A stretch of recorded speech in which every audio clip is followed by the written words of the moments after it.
Welcome to the Pro-Black Perspective, where black problems are addressed with black solutions. Your host tonight is the author of the Pro-Black Compendium and Zuberi and the Maroons of Ma'at, the Pan-African Nationalist, Oni. Oni, what are we discussing tonight?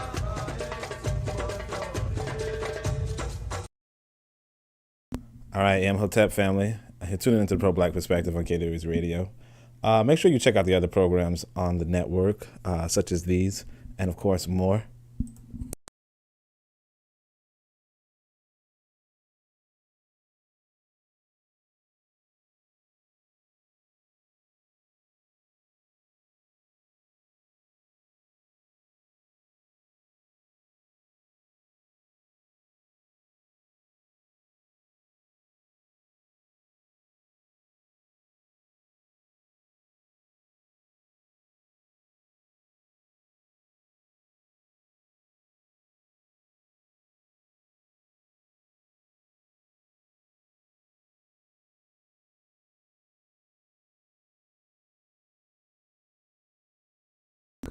To say.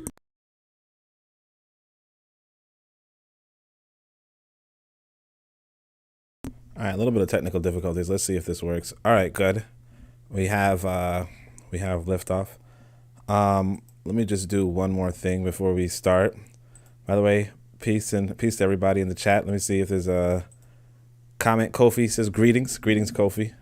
Always good to have you, of course. Let me just make sure I got everything running. For some reason, the wrong window showed up, so I need to make the window right. And that should be it, actually. I'm gonna do 2 seconds. I'm gonna do a little bit of research really quickly. I just came across.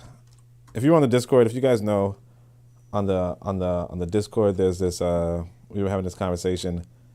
And so let me just, Democratic Alliance, because this is actually an important thing regarding this today's chat. Who is Botha? Helen? What? Interesting. Okay. Okay. Actually, pretty interesting. Pretty interesting. So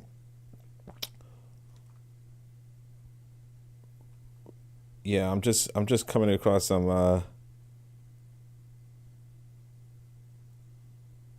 All right, I'm just coming across some pretty interesting details. So let's kick to the internet. So basically my question was, who is Botha? Because there's this thing circulating on the internet. So what I want to first show you guys is this. Pretty cool interview. I can't show you all of it, obviously. So what we're going to do, we're going to play it at 1.5 speed. And we're going to just stop, comment, and really get to this whole Pan-African nationalism, this warship, in the context of South Africa, as discussed by this South African and this Zimbabwean, right? So this brother right here is Rutendo. He's from Zimbabwe activist. And he's going to be talking with Penuel about South African politics. And what he's going to really try to push is this idea that black South Africans should be voting for the ANC, right? Now, as a person who really likes the EFF and the BLF, right, the argument here is something that we should look into, because what happens is that this is an intelligent man telling you, or telling people in general, vote for the ANC, the whole two-party system thing. And it's a question of, is that really what we need to be doing, right? So we're going to analyze it pretty closely as part of this new series, which for those of you who might not be familiar, this is the Pan-African Multi-Nationalist Warship. Tyler Solomon says he's heading to Sudan. Damn. Wait, why'd you say that? But damn. We're gonna do some great business there. Yup, you see what I'm saying? Tyler Solomon knows what it's about. You gotta, like, and that's what I'm saying. Like, this kind of thing that Tyler's reporting, that's really what Pan-African nationalism or Pan-African multinationalism is about. You know, it's about African people getting their shit together in Africa. You know, that's what it's about. Like us as African people, you know, whether we're westernized, whether we're easternized, whether we're, you know, just plain old African, whatever, us going out and building shit. Okay, doing shit. Because the difference between us and them, if you will, is that Wazungu's building shit. You know, today I actually, not too many people on my WhatsApp, right? But I decided, look, I'm gonna show off this motherfucking pressure cooker I got. Right? I got a pressure cooker and I just made burgers, you know, like just put them in frozen patties and come out with burgers with the right texture. Like Wazungu or even, you know, whatever, anybody. Right. But they're building this stuff. And it's like, what are we doing? You know, what are we doing? Bit of Medicine said, I thought no one listened to 1.5 times speed. These people talk slow. I ain't gonna hold you. But it's like it was a long. It's like an hour and 40 minutes. Like, you know, you might as well. At some point, you might as well. There's no real reason to listen slowly. But we're gonna look into this conversation. So you guys see on the bottom, I have the timestamps in the description of the video. Now I kind of have to check it out, but it's like 39:40 to 55:20. And then the last 1 hour and 40 something. They do a lot. They do a lot, to be honest. Yeah, Bit of Medicine's like, yeah, they do a lot. Yeah, Wazungu is doing a lot. He's like his whole, like I was walking through Manhattan. Like I said, a lot of it's stolen wealth, obviously. But you walking through Manhattan, they got roads everywhere in Manhattan. They got big ass buildings everywhere in Manhattan. And it's like, are you, you know, but you come to where we are and it's like we barely have roads. We barely have big buildings. And sure, we don't have the wealth. We don't have the capital. But this is what I mean when we say Pan-African nationalism is about us going out and building shit because no one else will build it for us. You know, in fact, when I was flying, it's a little bit of distraction, but when I was flying, we had to fly over Togo. And like what Togo looks like from the sky versus what Ethiopia looks like from the sky is totally different. Ethiopia is doing what it needs to do. Right? Togo is like just waiting for somebody else to do it. No disrespect to Togo, but it's like, you know, and of course, you know, Togo has like the longest standing dictator on the continent. But notwithstanding, it's like we have to get our shit together. Anyway, so we're gonna jump to 39 about here.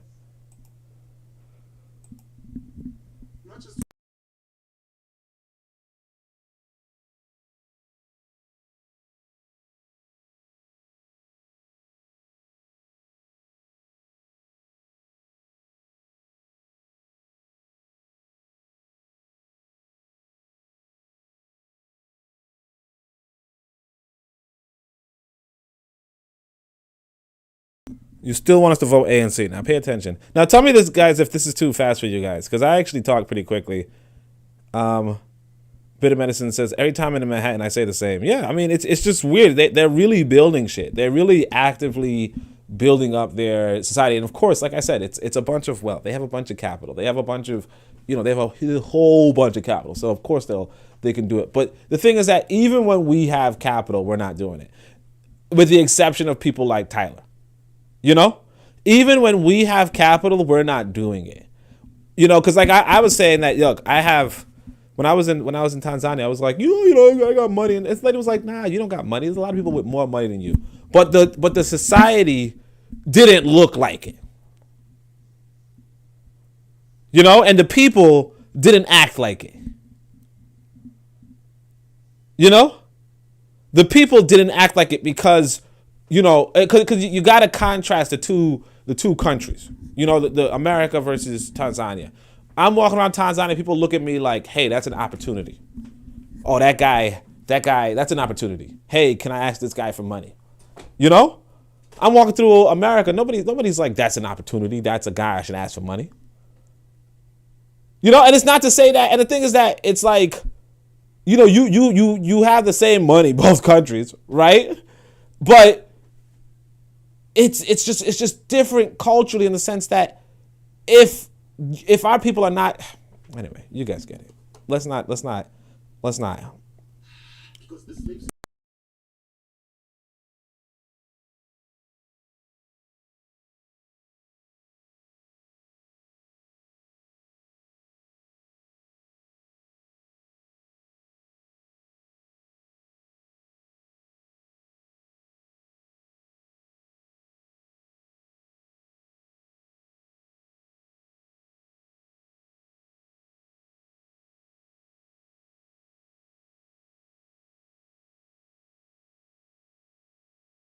So, all right, so that was interesting. So what he's saying is this, that the people, the crooked politicians, if a sense, right? They're not going to rock the boat. They're not going to change the system. They're not going to change anything because they are dependent on the system.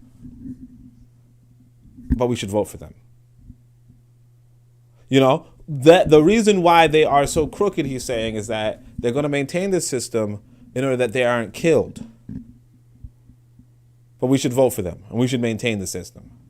You know, and that this is one of the, like, again, there is a rationale for self-preservation, and we get that. But it becomes a question of, well, you know, it's like this. Let's say we just go into I'll give you guys this. So in mathematics, right, the way how you can solve a problem is to take an extreme case. You know, simplify everything, remove the variables, take an extreme case, right?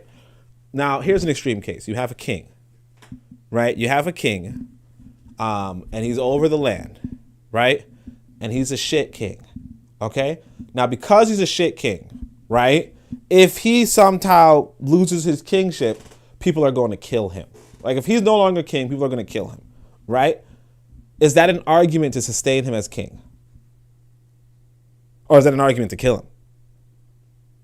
And I'm not saying that, you know, everybody's going to go advocate for, you know, killing whoever. But what I want you to understand is that you cannot say, well, because, see, what happens is that because there's a system in place where it's like, if you're a shit king, right? And the thing is this, that you got to realize that in a lot of traditional Africa, right, you wouldn't be a shit king. Because there are systems in place for not only you to not be a shit king, but if you were a shit king, you would be killed. And this is a lot of different, monarchies in a sense in Africa. You could study them and it's like, yeah, you know, if this person didn't do what they're supposed to do, they might kill them. Or if this person wasn't doing what they're supposed to do, you know, there were other people to check them. What happens is that, and this is the thing we have to realize as Pan-African multinationalists, as we're discussing this topic of warship, is that death is a part of life. I know you're like, wait, no, it's just the last part. Yeah, it's the last part. But death is one of the aspects of human society that we kind of brush under the rug. We're like, oh, let's not talk about it, let's not discuss it. But it's the most fundamental and most critical it's the most critical tool in a sense. You know, it's the most critical weapon for change. In fact, every weapon, more or less, is designed to evoke this sort of phenomena, death. Right? Either death or the fear of death, whatever it may be. Every weapon is centered around it. When we talk about let's develop weaponry, let's build this thing, we're talking about let's develop ways to kill other people, to change societies through people. And we have to realize that societies are people. One of the videos, because I want to make this a new series, I'm thinking, what can I play for this series? You guys saw the image in the beginning, an army taking out one club, right? One of the speeches that I liked from Khalid Muhammad was, he says, look, it's not the system, it's the people. It's not the white supremacy system, it's the people. And realistically, it's always the people. I know we tend to think, oh, wait, it's the system. It's really the people. Now, the thing is that there's a lot of white people. So it looks like, well, it's the system. You know how we always say, well, if you take out one of our leaders, then, that's it. Our whole shit's right. Because we only have one good leader. You know, white people don't have just one good leader, but they also don't have an infinite number. There's a finite number of people who can maintain this system, in a sense. And they happen to be in that position. And when it comes to black people, we have close to zero. You get what I'm saying? But it's always the people. Like I said, go to the situation, like I said, with Tyler. As a person, he's going out to Sudan with his team of people It's not a system. It's Tyler sets up, I mean, you could say Tyler sets up a system if you want, but it's Tyler as a person going out with other people to build for other people and profit. It's people. And yes, absolutely, if you were to take out the team and the people, yeah, sure, you could ruin that, but that's the way with everything. That's the way with everything. Japan was a really good system, if you want to say, a really good set of people. You kill those people, right? And we're going to talk about that later, right? Because that's another part of this particular video. You kill those people in Japan, you kill the emperor, whatever, right? It becomes a totally different country.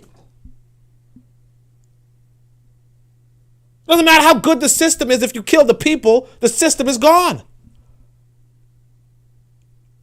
But if you keep the people there, they're going to maintain the same system. And he's going to talk about this. This is why I want to play this video because it's really critical that, because here's what I want to say. They don't mention EFF or BLF too much.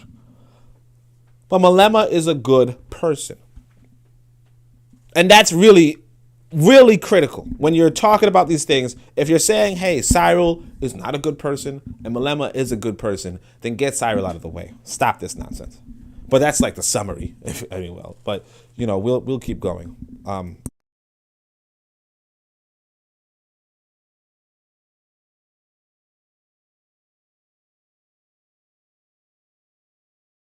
Wait, hold on a second. I hear that you guys said that you can't hear the video. Hold on a second. Shit.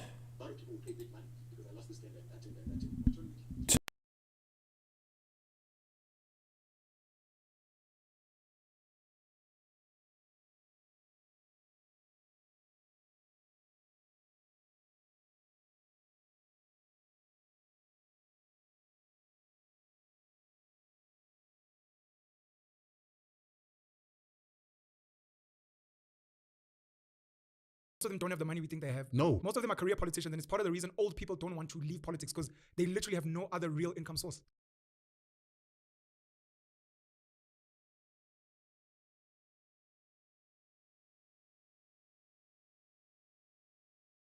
Oh, damn, you can't even hear me. Oh, shit. Okay, so I think I fixed the audio. Oh, my gosh, this is embarrassing, the machinery. I see my brother from another mother here. Organic African Paradigms here. I see you guys said no sound, so I think I fixed it. I put on the NVIDIA card. So let's see. Bit of Medicine says no sound. Kofi says we're not hearing. Bit of Medicine, no sound. Organic African Paradigm says definition of chaos. Organic African Paradigm says what we Africans are not willing to do is what Europeans are willing to do. Good leadership is rooted in what the people are willing to do. The leadership, if they don't do their job. Yeah. Make sure you guys check out Organic African Paradigm. So yeah, we'll go back. I'll see what you guys we can play it again. Not just to the continent, but to the world. Were the people that probably Low key is I'm kind of playing it too fast. Let me go play speed back to normal.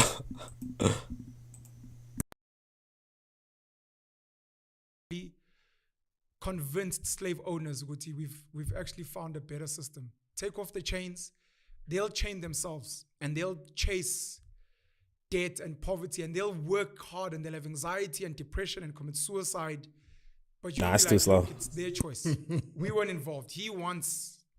Now, it's crazy. Now, do you now understand why the fight that is happening in the ANC is happening? But you still want us to vote ANC. Hold on. So he says vote ANC. Because this slave system that you've spoken about is precisely the problem. Because I am now sitting as a member of the NEC in the ANC, and I've got a 6 million rand house. I've got 2 cars. Yeah.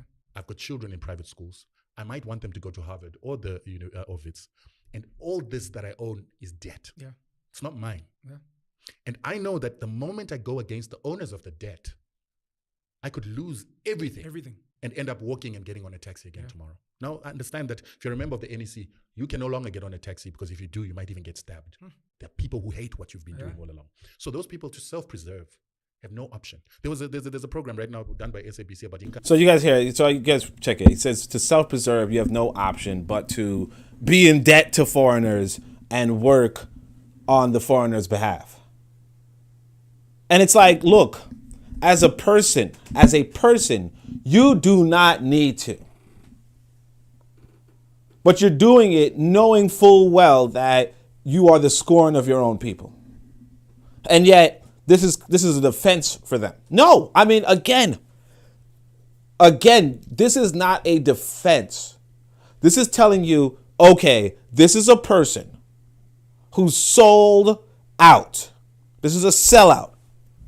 And as a person, you have to decide for yourself, should you be supporting sellouts or not?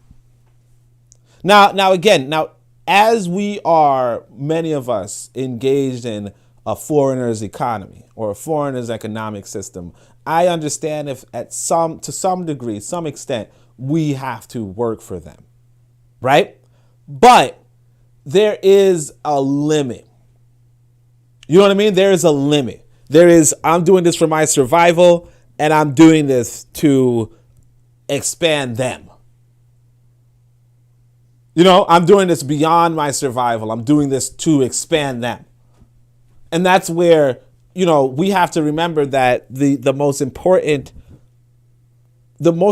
tool you have in the human arsenal is the ability to take lives. You have to remember that, because again, it comes down to people. We are shaped by the people around us. The people around us.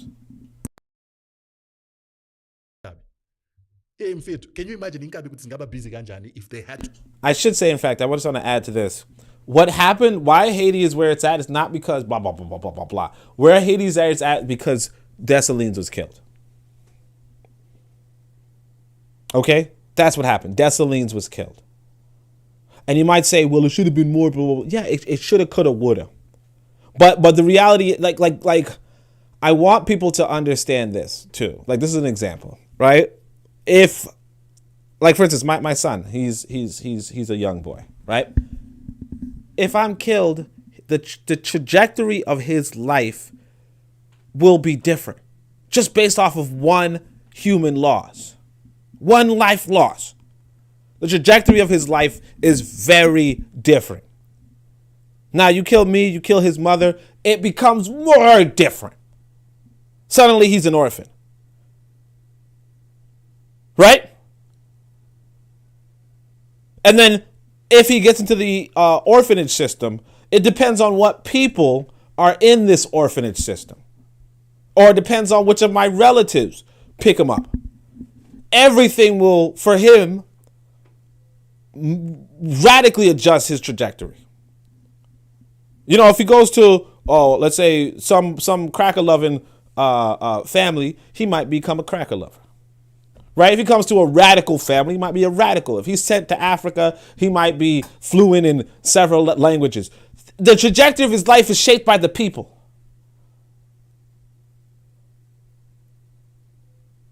And I say I lived through it, nothing. You know? Nothing is set. What happens is that you have to go by, like, you have to go back to this people mindset, this person mindset, right? Because without it, it's you know, like you're playing around with words and symbols and you know, oh well, if you read this, if you read that, but everything is executed by people. Like, nothing is executed through books. Nothing. Even if you were to say, well, what about you know, you go to the judge, right? Even if you say, well, I go to the judge. You go to the judge, and the judge would be like, yeah, this is the law, but you know what? You seem like a nice guy. You get 2 years. Or you get 2 months. You get 2 days. Your case dismissed. You seem like a nice guy. Case dismissed. You know, and even if you were to say, well, what about in the world where artificial intelligence rules? You know, there is not such a world. But even in the case where artificial intelligence rules, and this is something that people are not really getting, even in the case where artificial intelligence rules, you can find a big bias based off of who programmed the artificial intelligence. You understand? Based off of who programmed the artificial intelligence, you'll get a big bias. And here's a like I said, do a mathematics. We go back to mathematics. Case in point, right? If the artificial intelligence, now I don't even have to like really prove it because it's been displayed. There's an article. Let me see if I can probably pull it up, but there's an article written by these conservatives, if you will, who are like, damn, this AI has a liberal bias. The AI, if you ask it to, I'm talking about ChatGPT. If you ask it to do a poem praising Trump, it says that's not appropriate. But you do a poem praising Biden, and it's like, oh, Biden is blah, blah, blah, blah. Or a poem Kamala, blah, blah, blah, blah. And it's the same with, you could see a lot of biases in the machinery. And I've peeped this a long time ago when somebody showed me a screenshot of ChatGPT, and ChatGPT was like, a lot of foreigners don't do blah, blah, blah, blah. And you're like, why is this computer calling people outside of America foreigners? Unless this computer believes it's American. But here's the case study that just makes it really simple, which is if an artificial intelligence is reading American literature, right? And if a different artificial intelligence, or is predominantly reading American literature, and a different artificial intelligence is predominantly reading Chinese literature, right? Which of these artificial intelligence will be very versed in Medu Neter philosophy, in ancient Egyptian philosophy? You understand?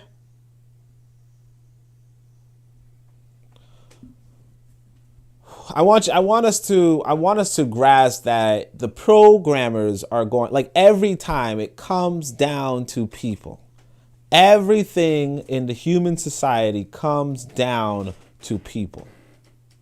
And because it comes down to people, you have to understand how to build up people. You have to understand how to build up people like Tyler. Okay? People like Koku, people like Kofi, people like Organic. You have to, obviously you could go down the list of, names. I'm not trying to leave anybody out, but what I'm saying is that you have to understand that that building up people is the prime objective, because it's people who are going to make up the society. I was actually talking to somebody, and they were like, because I think I was showing off my pressure cooker. No, I was telling them about my pressure cooker. And they were like, you know what? I realized you have a producer mindset instead of a consumer mindset. Because they were like, should I go to, I was like, if you go to Africa, and they were like, oh, I want to make, like they were talking about the Jamaican cheese, Tasty's cheese is produced in Jamaica. And they were like, what's the ingredients to that and all that kind of stuff.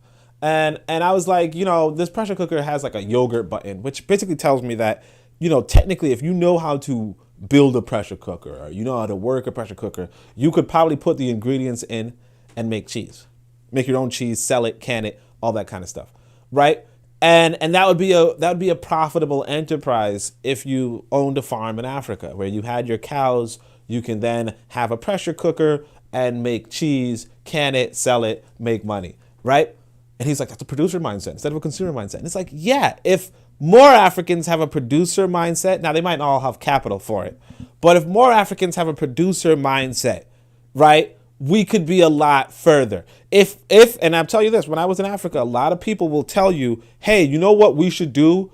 Resell iPhones. A lot of black people want iPhones. If you get iPhones cheap in America, you send them back and you can resell iPhones. That's it. It's not a producer mindset. It's a consumer mindset. This in fact, I'll tell you this. I was one of the ladies who likes me.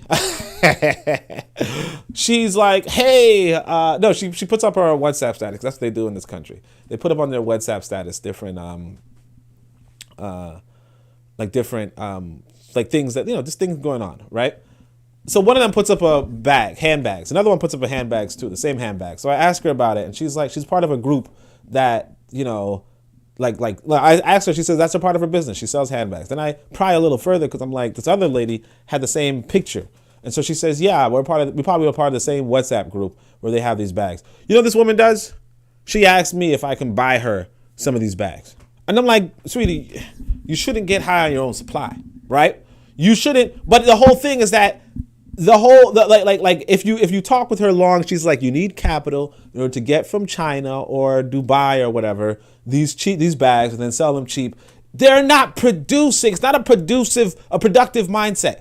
Whereas the other sister who was also in this business, she was like, she wants to get these sort of machines in order to make a bar and so on and so forth. Now that's not as productive, but it's more productive. But all said that, the mindset of a person really dictates where they should be. And so actually, I think Penn is going to talk about how a lot of the politicians are not businessmen. And that's another thing to gather as we engage in Africa. To start dealing with politicians who've fallen from grace, no longer have bodyguards, no longer have nice cars. They would be so busy killing people who a lot of people would pay big money because I lost this tender and that tender and that tender. Or John Wick. Getting contracts. Exactly. So these people have to self-preserve. And most politicians in this country, I also was one of the people that didn't. Most of them are not business people. Most of them don't have the money we think they have. No. Most of them are career politicians, and it's part of the reason old people don't want to leave politics because they literally have no other real income source. Now, while that is happening, you've now got ZANU-PF. And see, look, what he says, although it seems like, there's freaking idiots, they're so and so forth, that's on us. I want us to understand that that's on us. If we do not create better if the only people creating good economic opportunities are the political structure as being financed by the West, that's a problem. Because the political structure is in charge of the resources, in charge of the land, the stewards of the land.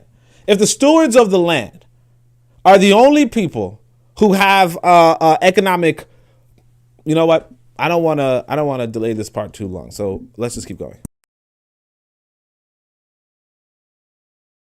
That's saying to these guys, Wafet, do you realize that right now, Kumalo was mining gold in the biggest gold mine in Zimbabwe, and you can come and do the same. Any South African can come and do the same. But okay, what's right? Uyambona Ukuda Tagure, he's the biggest supplier of fuel. He's a multi-billionaire. He supplies 3 billion liters of fuel every year in this country. Nyambon, he was created in Zimbabwe. He'll never get broke because of servicing Zimbabwe. About the ANC, but okay, Siyakuzu. Then talking about Kuda Tagure, let me tell you a story.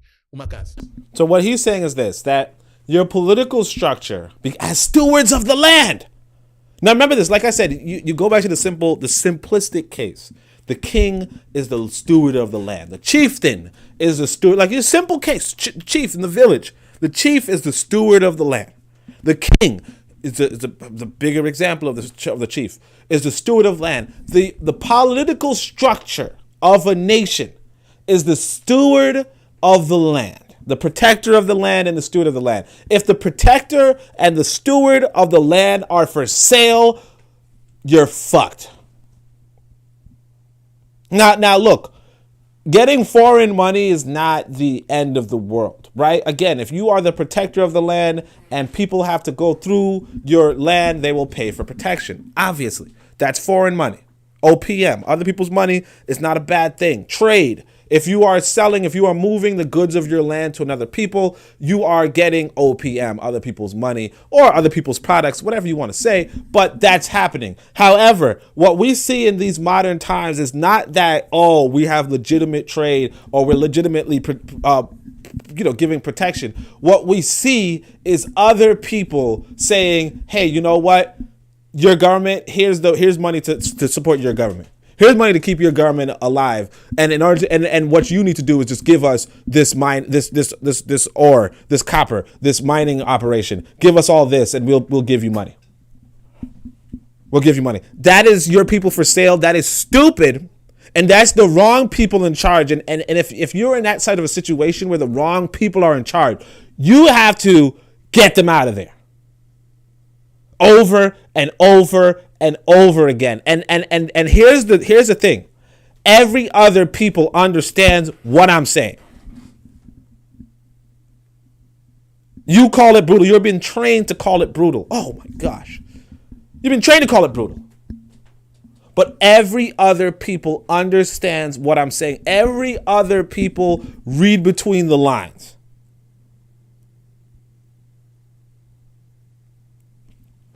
And I mean, look, I'll be honest with you. If a man is not talking about killing other men, don't even listen to them. And I'm saying that in light of I don't know how militant my man Malema is. I don't know. I should know. I get why a person would not be openly militant. I get that. I understand that. So I'm not really at too fault, but I'm going to tell you, if you have a choice between militant and non-militant, go for the militant. As long as they're correct, go for the militant. And here's the issue. A lot of us are trained to think you're automatically incorrect. You're resorting to violence. You're incorrect. No.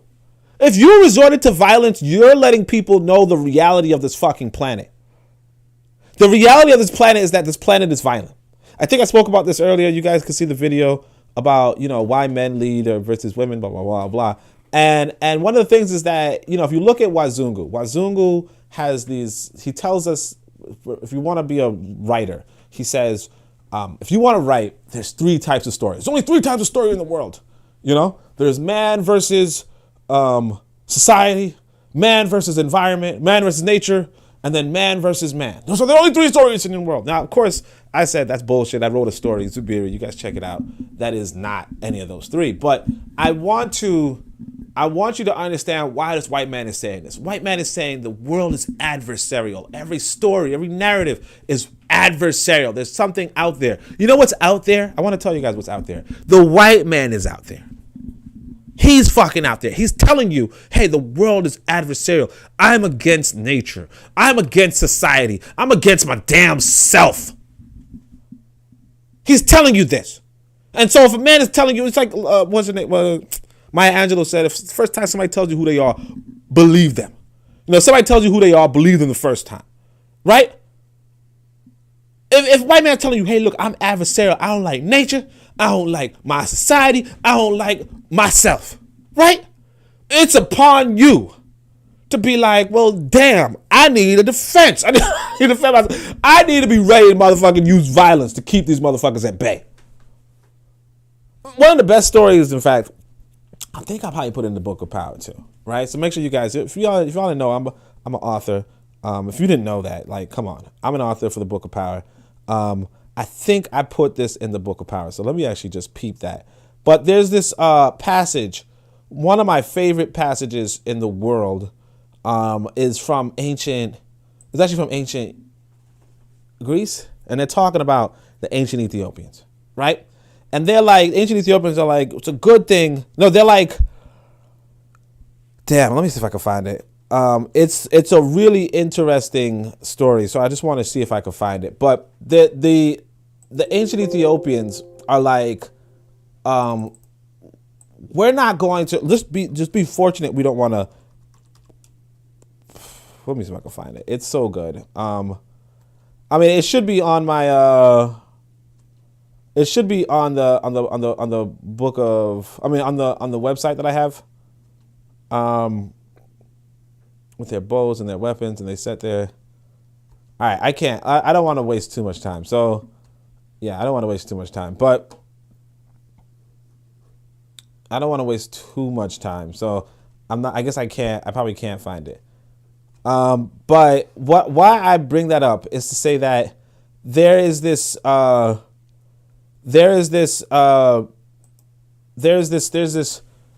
story goes that like oh yeah, sorry. So the first civilization is the land is Taseti. So if you guys don't know my name, Onitaset, you might see a little bit of Taseti there, right? But anyway, so the first civilization or the first kingdom is Taseti.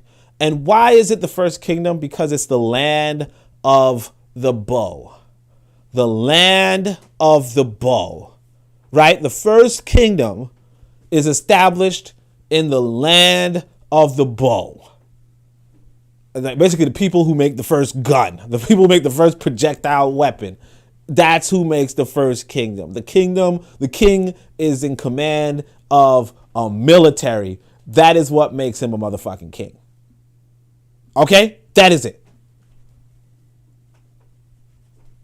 It's his ability to kill other people. That's what it is. Now, I don't really know why I went into that tangent, so I'm just going to go on. Because like I said, this is a new series. I'm going to try to rant less because, some people, especially my brothers and sisters from Azania probably want to, hear about ANC, EFF, and BLF. You spoke about Kuda last time, ne? Yeah. What's his company? Sakunda. Sakunda. It's the biggest company. Oh, yeah. So this is very important, though.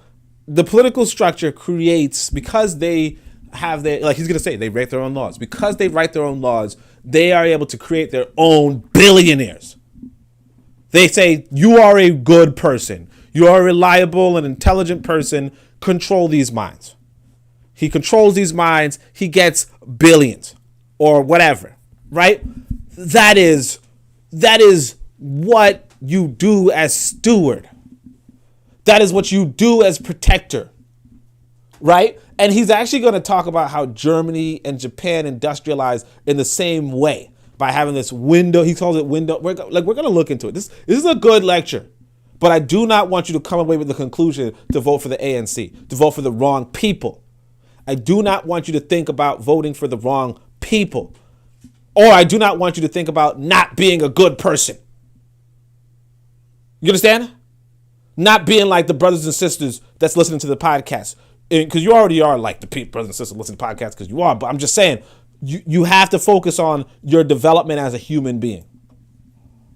In Zimbabwe, it's the biggest supply of fuel in Zimbabwe. I told you I had reservations because it sounds like a Patrice manufactured by like a Russian oligarch, but you claim it's legit. And He's legit. at least I'm a curious mind, so I'd like to learn more about him so that he can inspire specifically other black Zimbabwean kids that you can make money in Zim, and Zim is waiting for you. We don't want him to be only an example to Zimbabwean kids. We want him to be an example to Southern Africa and black South Africans. Sure. So, is an OPF by Nyambonalo, but yes, but this guy can give you even Imalia campaign.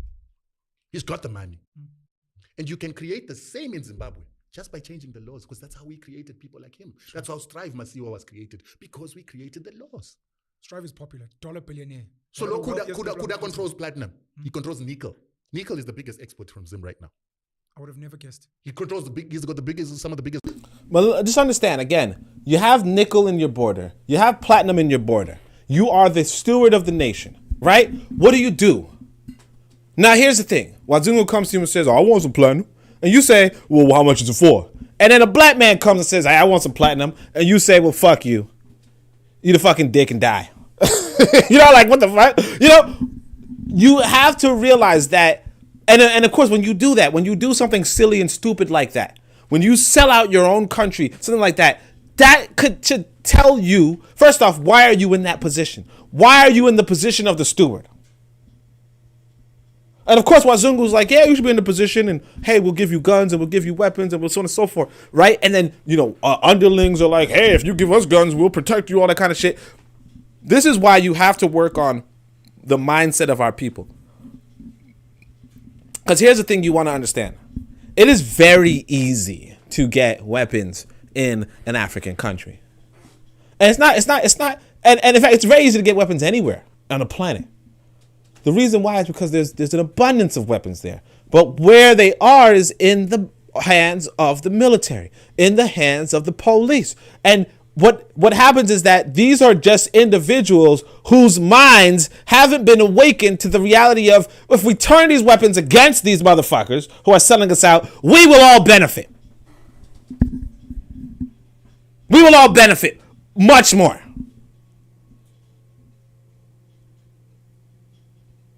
You have to understand. Because everybody knows, hey, look, I'm going to benefit directly.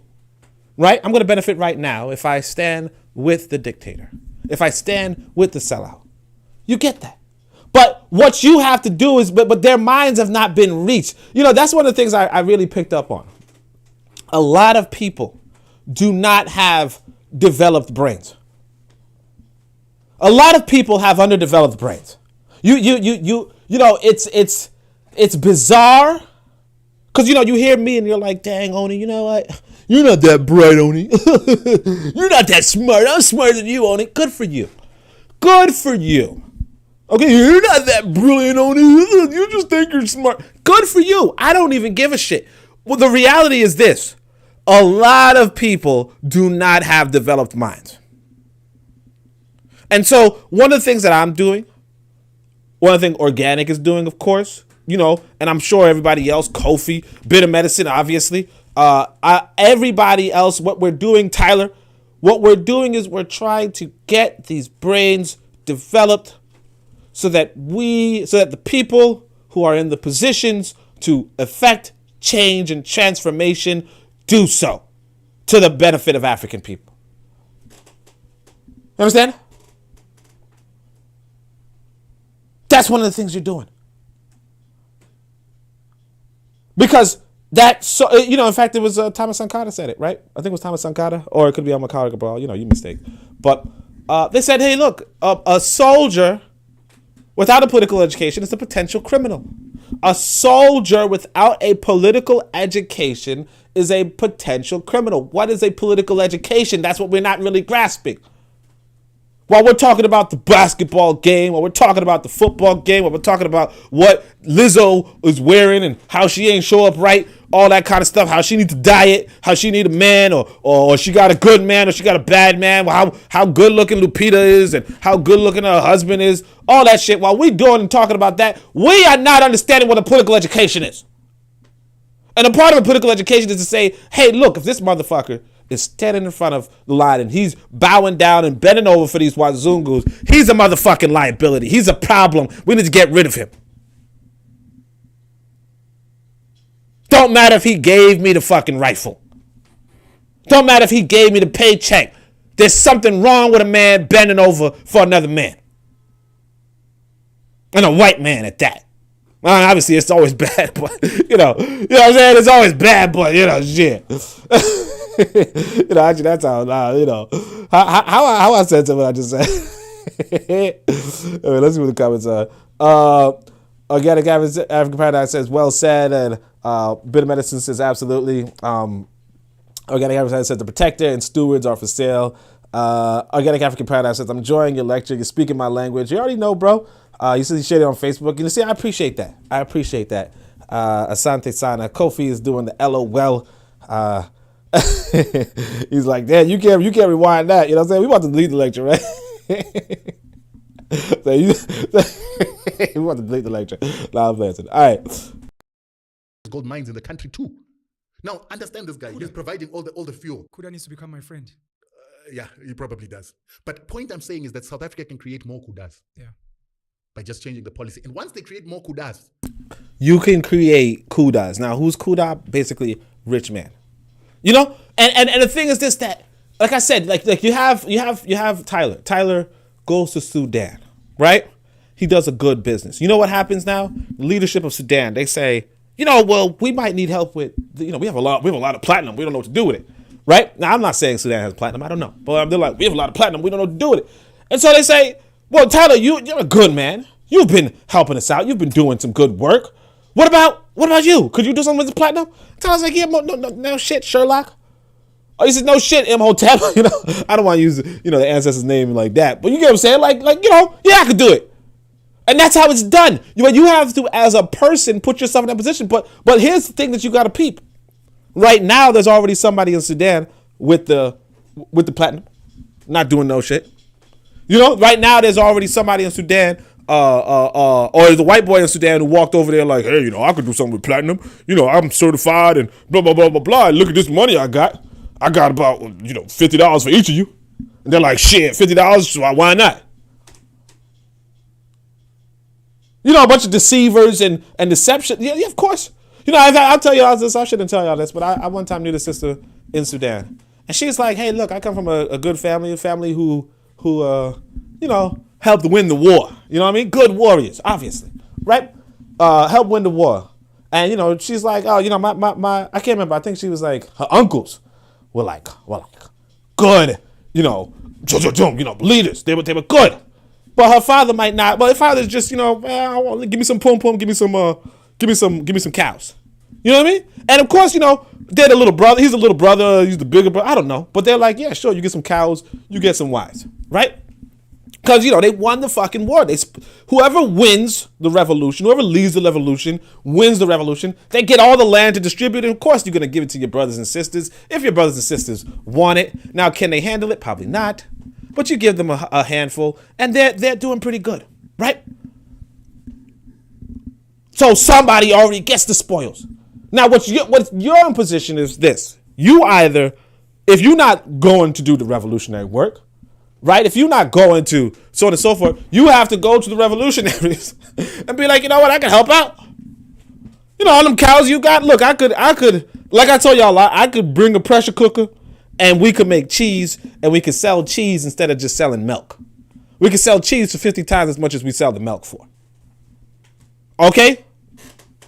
With this pressure cooker. We could sell yogurt, you know, or, you know, and you don't have to get like you can have a Western pressure cooker. You could just get a big pot and boil it under a certain amount of pressure. You know, apply a certain amount of pressure, all that kind of stuff. You could do the science and you could make whatever it is that you want. You know, you could can it, build it, whatever. You could do the industrialization around the industry that it's at hand, whether it's the cows, whether it's the platinum, whether it's what have you, you can do it. But instead of doing that, right? Like I said, you know, the resources are still going to be there. Either someone's doing something with it or people are not doing anything with it. So you have to position yourself to be doing things with it. Right? And that's what good government's going to do. Good government's going to reach out to people who can do stuff. And unfortunately, what happens is that a lot of times the people that they're going to reach out to is going to be Wazungu, because what you could say about Wazungu that you can't necessarily say about the rest of us is that they go out and go do shit. You know? You could be chilling in a lot of people are here in America. They've been chilling in their neighborhood for so long that they don't even know what the other side of the city looks like. I remember one time this grown ass man came to me and he said, yo, you know, I was walking through and I saw this store and it had their glass and I was looking in and somebody said, what are you doing? And he's like, I don't know. Is this store open or closed? And they're like, it's closed. There's no lights on. And he's like, but there's no gate. And it's like, dude, you ain't never left your neighborhood? like it's like 3 blocks down. You ain't never left your neighborhood to see how other people are living? You ain't never peeped game before? And it's like, no, a lot of black folk never, you know, matter of fact, the mother of my child don't even have a motherfucking passport. Never left America. Never. You know? And that's a damn shame. Because like you see, there's a different mindset with people. They're on the pioneer mindset. You know, and I appreciate Tyler. You know, I was gonna say that the Caribbeans are known for being adventurous, but I don't think Tyler's even Caribbean. You know? So this brother's here in America, and he's like, I'm going to Sudan. Now check this out. A lot of people are like, Sudan? You know what I'm saying? But he's like, yeah, I'm going to Sudan. We're gonna do big things there. That's the kind of mindset that like I said, like unfortunately Wazungu has that mindset. Now not every Wazungu's traveling. A lot of Wazungu, like I never seen a black person in my life. You know? A lot of Wazungu are just inside of little villages, but they have enough people going out and exploring the world. And that's one of the things that you should be doing too. Going out and exploring the world. And looking where you could build and how you can build. And you have to have the right mindset. I told you about my farm in Tanzania, right?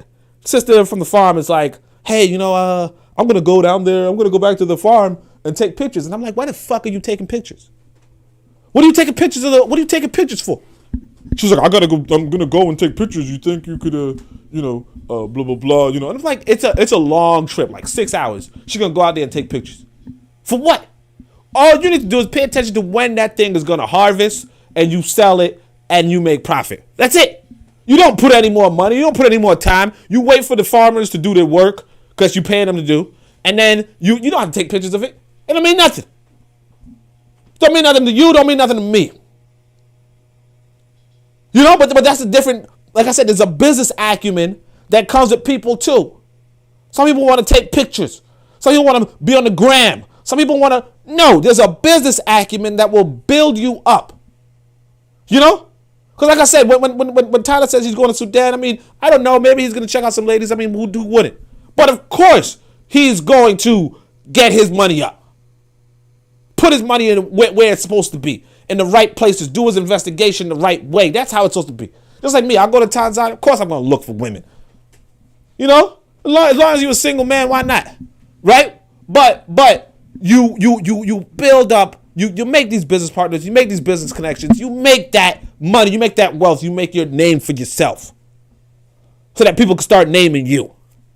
Because see, one thing you're going to pick up on this, Rutendo, he's named in Zimbabwe. We're going to talk about that in the end. The guy in ANC doesn't have to worry whether white capital like what he says or not. But they say that's what Zuma was trying to do. But he didn't do it right. And the Or problem, he gave it to the wrong people. and That probably works. A lot what of these other scares me- guys make what- money and they blow it. where they get it wrong is this. Yeah. Zimbabwe has got a case study that South Africa should be using, like page for page. Sure. For instance, the ESCOM story. It's told in Zimbabwe within the Zisco steel story. Cisco Steel. Zimbabwe used to have the biggest steel and iron mill in the southern hemisphere. Crazy. In Brazil, there was nothing as big. In Australia, there was nothing as big. It's the biggest in the southern hemisphere. You hear this though? Look at this. Zimbabwe had the biggest, and he's going to say it's a black owned, biggest steel in the southern hemisphere. Bigger than Australia. Bigger than Brazil. Right? Biggest in the southern hemisphere. And black control. And what happens? What happens is that you leave the people you're not supposed to in charge. Look how stupid the story is going to be. And like I said, because this brother sent this to me on Twitter, and I'm just like, this is just common sense. I tell you guys about elites and overclass and underclass, and you have to get the elites out, blah blah blah blah blah. I tell you this. It's basic.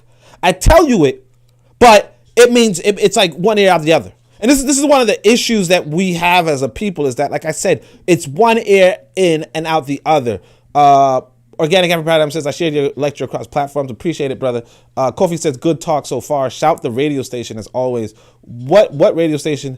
You're talking about KDW's radio. Yeah, of course, man. I thought you were saying thing. I thought you were saying that there was a radio station I was supposed to mention that I ain't mentioned. But yeah, of course. KDW's radio. Make sure you guys check it out. Obviously, I told y'all Harsh Reality Podcast, probably later. Brother Bakari and Forecast. And Tanzan, and of course, Bit of Medicine, and Matron, of course. All right. This steel mill had the shareholding of Anglo America, the shareholding of Messina, the shareholding of ISCO, the shareholding of Lancaster Steel, and Woest Alpine. Hectic. And it was huge. So it was creating steel for mining, steel for railway systems. The problem is Anglo did not like this power being in black hands. And number two, they had a company called Hagirandi that produces wire for mining shafts and elevators and mining business. The Zimbabwean company produced better steel at a cheaper price than Anglo. So Anglo is a shareholder within Zisco Steel, had the ear of the government of Zimbabwe, which was still new.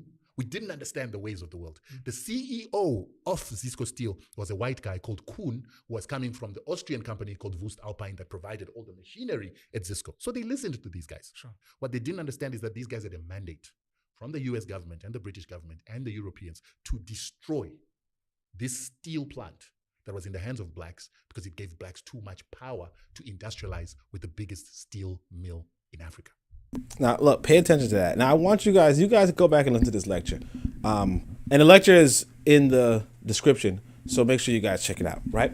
But he's explaining, this is the clip that the brother sent me on Twitter, right? This is just so much, here's the thing. I want you to remember, this world is adversarial, okay? You cannot walk around in the jungle and just think you're going to make friends, right? You might get eaten. Real life, you might get eaten. I know it's like, what? Like, what are you thinking about? No, real life, you might get eaten. And you might actually get eaten by a fucking European. Like, I'm telling you the truth, man. I'll tell you the truth, you might be, right? I mean, all right, maybe not. But like for real, you get what I'm saying, right? Because that's like the most adversarial beast out there, right? Why I'm telling you this, right? And actually, you guys should check out that Neanderthal video I put up on YouTube. I put up on Twitter because that was a pretty interesting one where it's like maybe the Neanderthals were some super fucking predators, that predated upon early what would become Europeans, right? But anyway, why I'm telling you this is that he's like, white people do not want competition from you. Okay? And they shouldn't.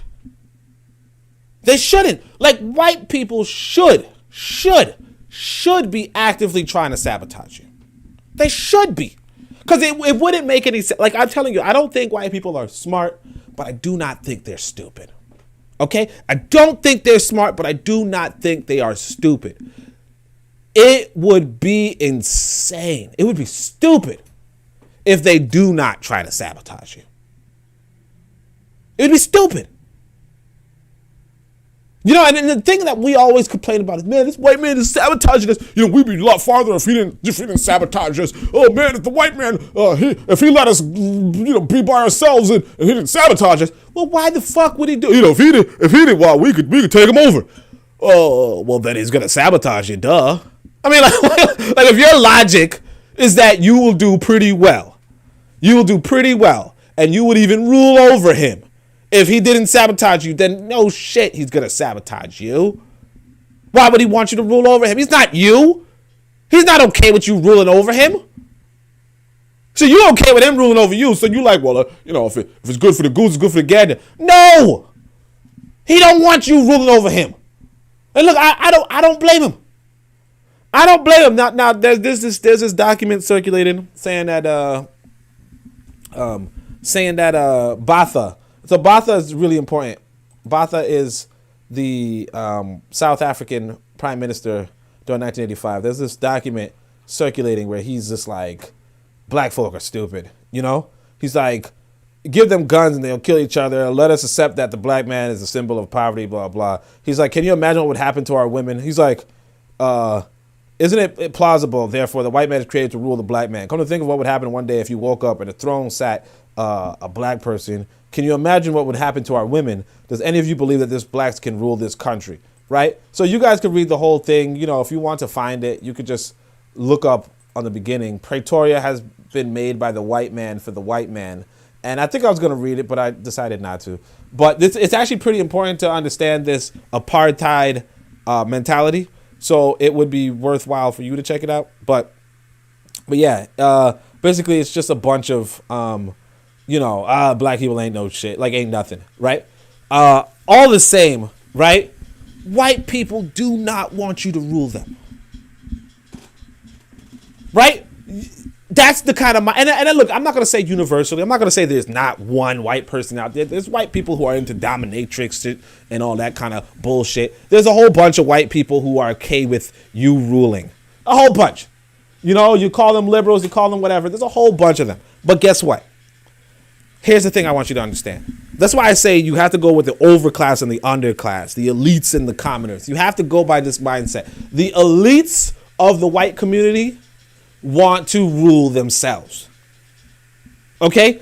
They want to rule themselves. So it doesn't matter what the commoners think. You can find a white person down the street who are like, hey man, black women should rule everything. Black women should run everything. You can find that. You can find a white guy who's like, hey, I want you to kick my ass and oh my gosh, I'd give you some money for reparations. And you can find that among the commoners. You will not find that among the elites who are educated, because what happens is that these white people are putting these people into power and making sure they pass the smell test, making sure that they pass the white, like hold on to white power test.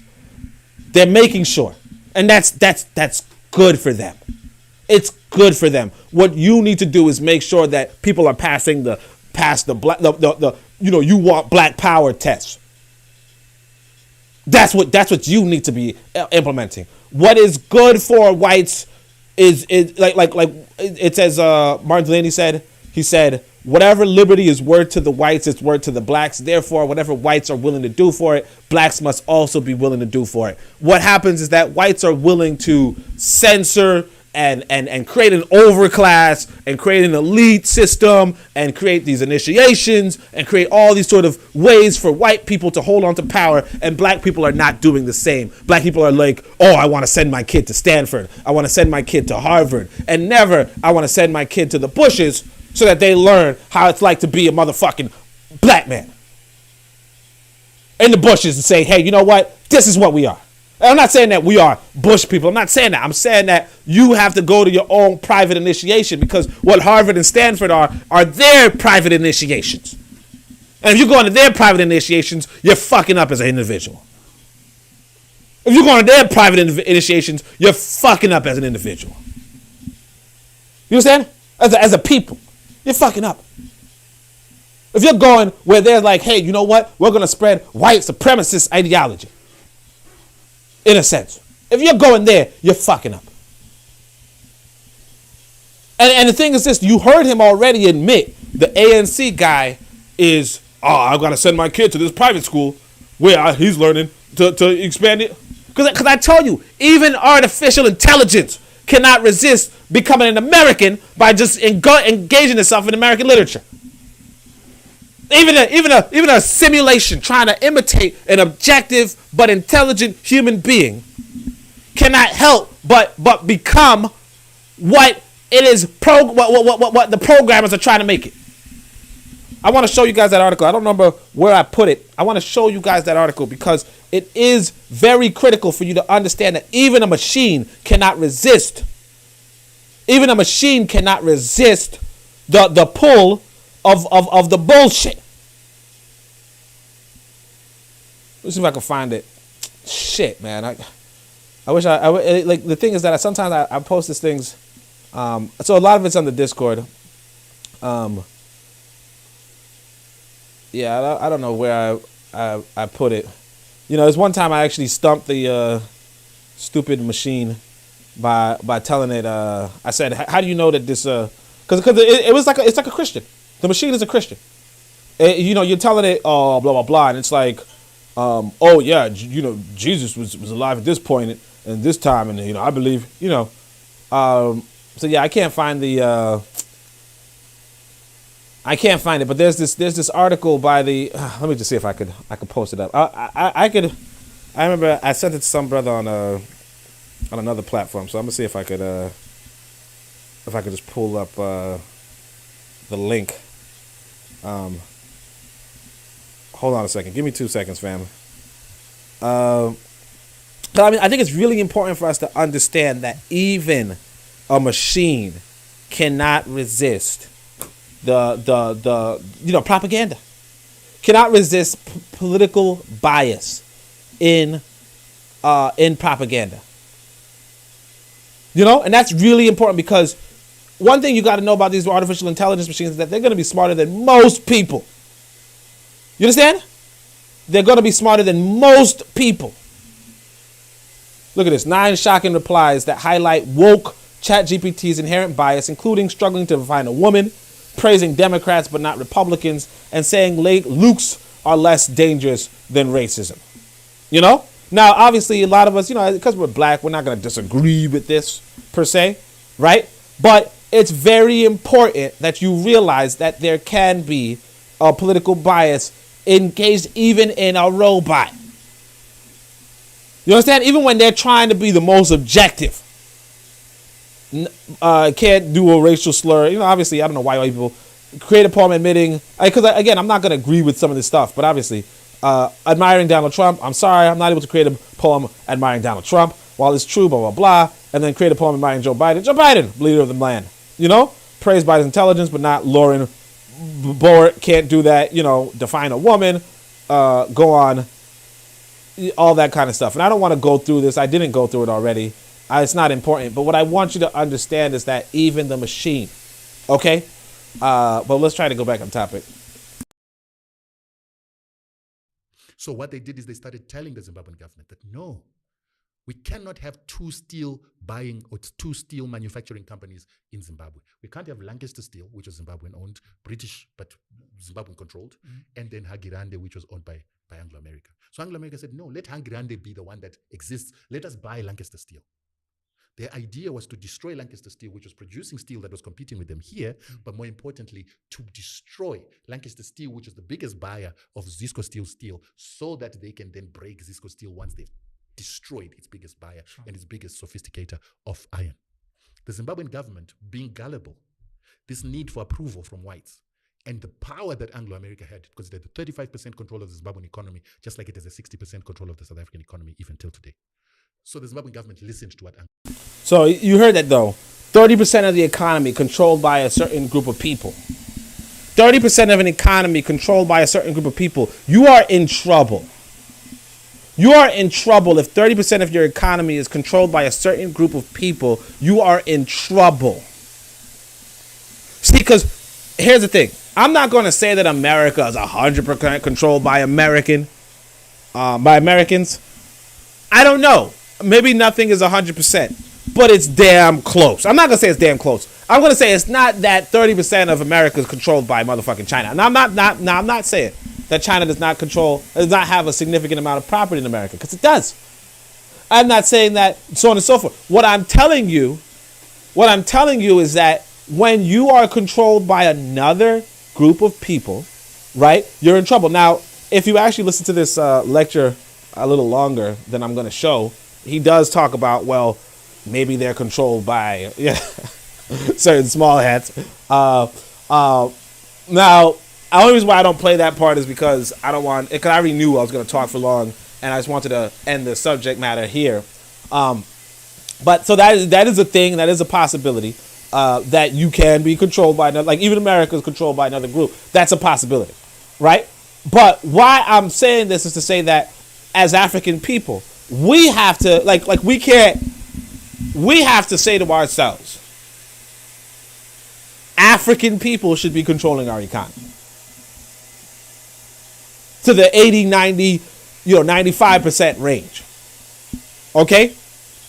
Realistically to the 100% range, but again, like if 100% is not possible, that's understandable. I don't know if you guys hear this loud ass noise in the background. What I'm going to do is I'm going to turn it off. I realized I was going to blame whoever controlled my heat, but apparently that's me. So I'm going to go do something. Kofi says, sounds like an African wrote, they like to do things like that. Remember the Hitler one? Machines are programmable. Exactly, machines are programmable. Let me just go back. You guys listen to this. Oh, matter of fact, you can listen to this commercial again about the podcast, about the radio station. All right, I'm going to turn off this heat.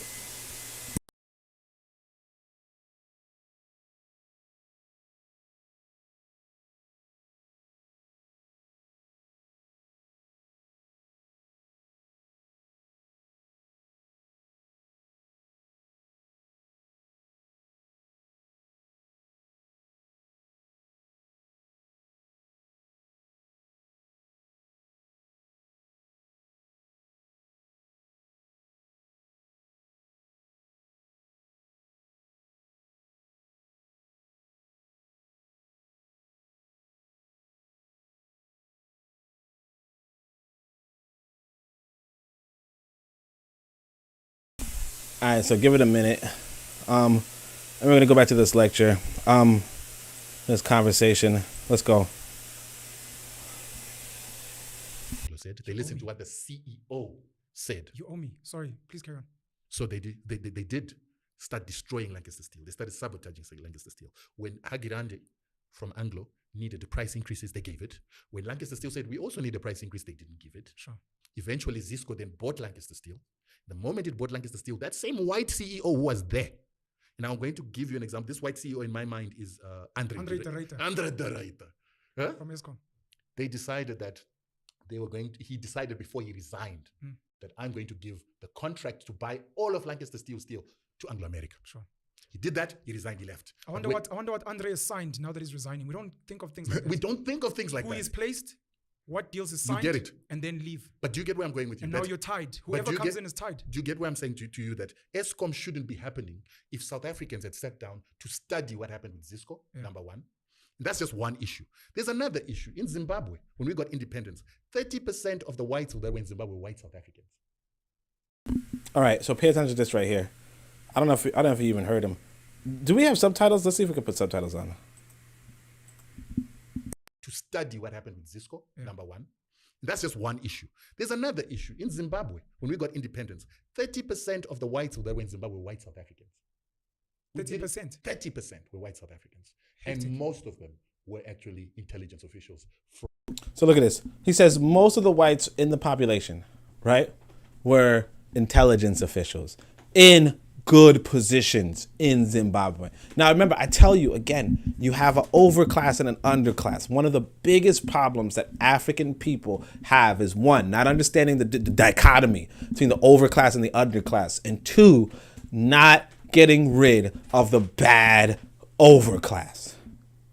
because every other people, he's going to talk about the Germans, he's going to talk about the Japanese, every other people gets rid of the bad overclass. And I'm going to try to stop right after that conversation. From the apartheid system. You're saying, sorry, 30% of white people in Zim. Yes. Before people are like 30, people are saying 30% of the population. 30% of the white population in Zim. Yes. Was white South Africans. Was white South Africans. All right. So you're looking at about 30% of about 220,000 people. Sure. Those guys were in industry in Zimbabwe. They were in the military in Zimbabwe.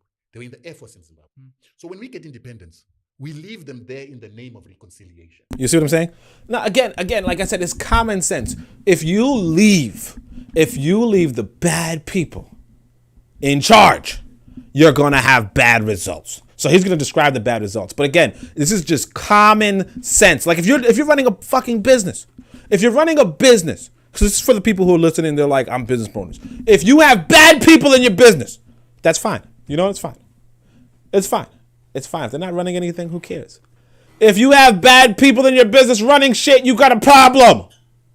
You know, if the bad person in your business is the person who who fills the gas in the tank or something, you know what I mean? Or like, you know, I'm not gonna say having a bad driver is a good thing, but you know, having a bad driver as opposed to a bad, you know, let's say schedule maker is totally different. Like, sure, the bad driver is not a good thing, but you know, you can get away with that. You know, it's like, okay, you know, he might, you know, I mean, it depends on how bad a driver he is. But, you know, usually it's like you don't want them making any real decisions. You want them following orders. You want them driving from point A to point B. They do that. That's fine. If the person is like, you know what, I'm going to be moving money out of one account into another, and you have them in charge, you got a problem. You understand? You have a real problem. And again, like I said, I don't want to make it seem like, oh, well, the bad drivers, you know, I know somebody out there saying, well, what about if the driver would have driven into another, you know, what if they would have drive off with the, you know, okay, fine. What I want you to grasp this. What he's going to outline is heads of the military, heads of intelligence, heads of police investigation. Those are the white people that were left in power. Different fucking story. You know, there's a difference between a bad police officer and a bad police chief. It's a big difference. You might be like, well, it's the same thing. The police officer is the one that's going to shoot me. Yeah, but see, the police chief could shoot the police officer. You understand? But if the police chief is the bad one, all the police officers got to be bad too. You understand? Because if you're not being bad, because like the police chief will tell you, look, there's a quota with how many motherfucking Negroes you got to shoot. You understand? The police officer can't do that. See, the police officer could be, you know, he could be thinking there's a quota, and then the police chief come around and say, what the fuck are you doing? Cut that shit out. It's different. And you're going to be fired if you keep it up. Whereas if the police chief is like, you know what? I see what you're doing. Keep it up. There's a big difference. Everybody else should be like this guy. There's a big difference. I want you to get that. Difference between the overclass and the underclass. The class that's over the people and the class that's not over the people. Okay? And I shouldn't say the people. I should say the class that's over the other class. You know, there's two classes. One is over, one is under. Right? That's what I want you to grasp. And when the overclass is the whites, when the overclass is the enemy, is the Ascati, so when the overclass is the bad one, you're fucked up. Because we want to show that we were fighting a system. Guess what they do? The very first year of independence, white guys who were in the Zimbabwean Air Force went and bombed 40% of Zimbabwe's aeroplanes. New planes that had been bought from the British. And this was to help them. You hear this though? Like how fucking crazy is this? You buy airplanes as a government, and then you have these white guys who are like, hey, look, we're in power, and we can do whatever the fuck we want. They bomb their own Air Force. What I tell you, I mean, like I said, this one driver driving a car, not too bad.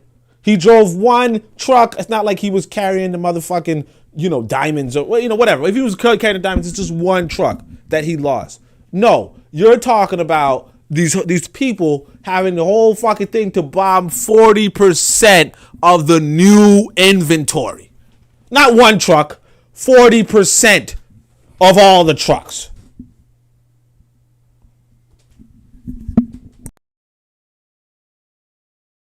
Apartheid government destroy Zimbabwe's air force so that it will not resist them in the air when they start having wars within the region. Not only did they do that, they go to a barrack that we call Nkomo Barracks. Nkomo Barracks had our weapons. They went and destroyed it. You hear him? He says, look, the apartheid... I'm sorry, I'm cutting off. I'm sorry. What I want to say is this. They're bombing for the apartheid government. Now remember, apartheid government is Botha and them. Okay? They're bombing for the apartheid government. All right? They're bombing for the apartheid government so that the apartheid government in South Africa cannot resist the Zimbabwe military. So they are infiltrated from jump. Infiltrated from jump. And the whole mindset is all for reconciliation. Meanwhile, no other people are like this.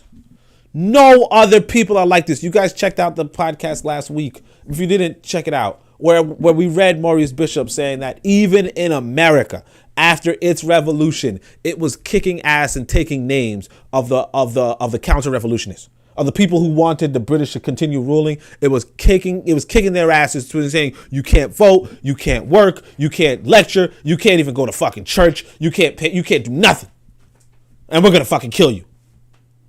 Right? The Americans said that in the land of the fucking free.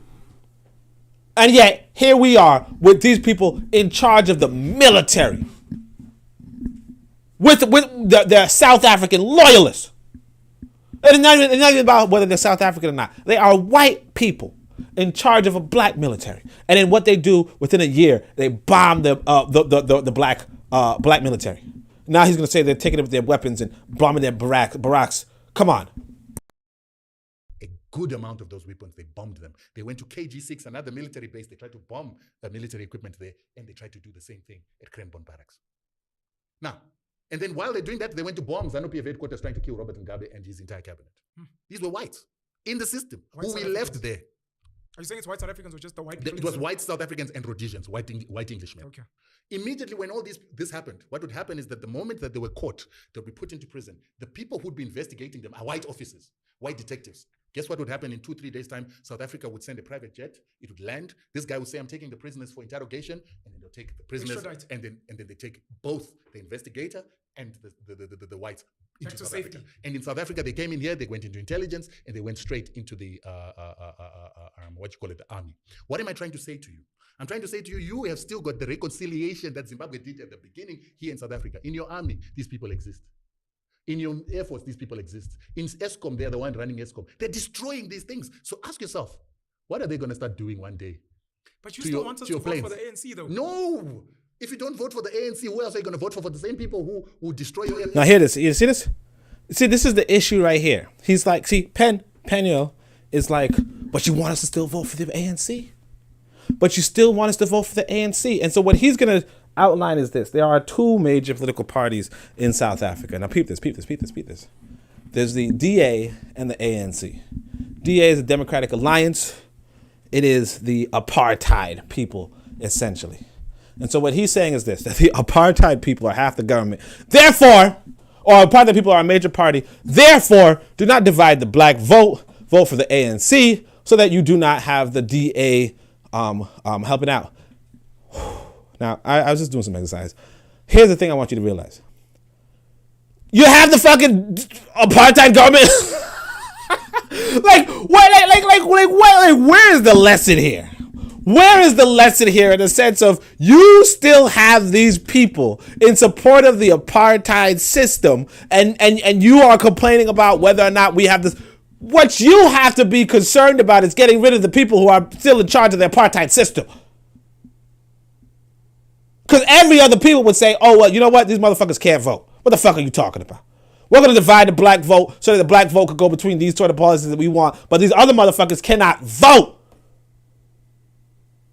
Can't breathe if you really being honest. But you know what? Aeroplanes, if the ANC is in charge, or the ones that want to control those aeroplanes. This is why people don't want to vote, because you're almost making it seem like you're voting between dog shit and chicken poo. ANC has got the power to make the change.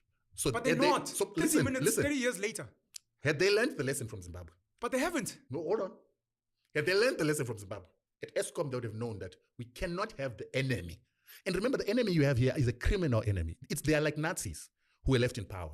They are like they're like Nazis who were left in power.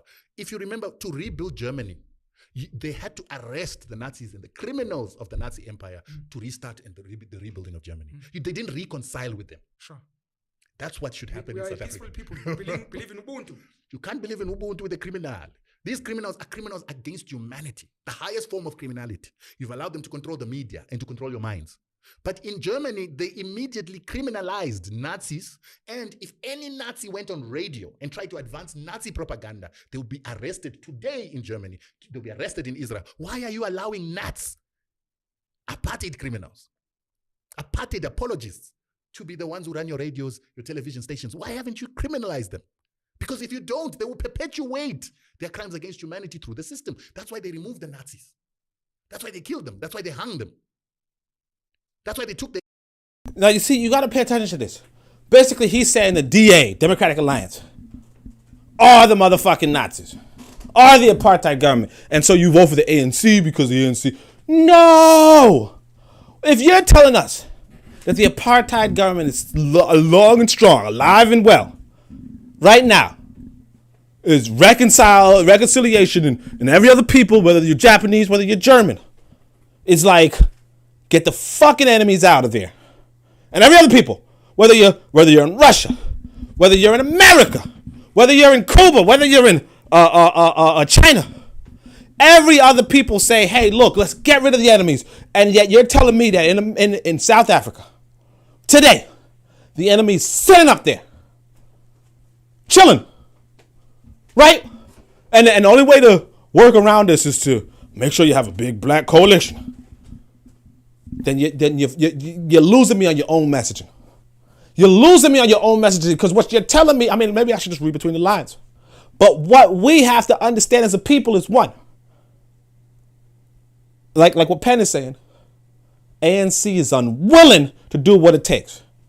But two, I'm not saying that Malema is willing to do what it takes. I'm not telling you that. I'm telling you Malema's a good guy, a good man. So remember that. So is how do you say his name again?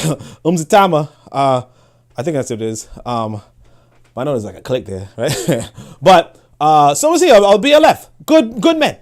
But what I want you to understand is this: you have to communicate somehow. Get the motherfucking apartheid system out of there. You should not have these other people controlling your TV, your radio. You should not. You know? Now, I might have to be a little quiet. I think my neighbors are South African. Who knows? But anyway, you guys get what I'm saying.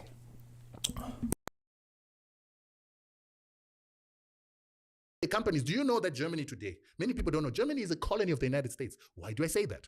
All their companies were the companies of Germany used to be controlled privately, and they used to be funded through what was called window targeting.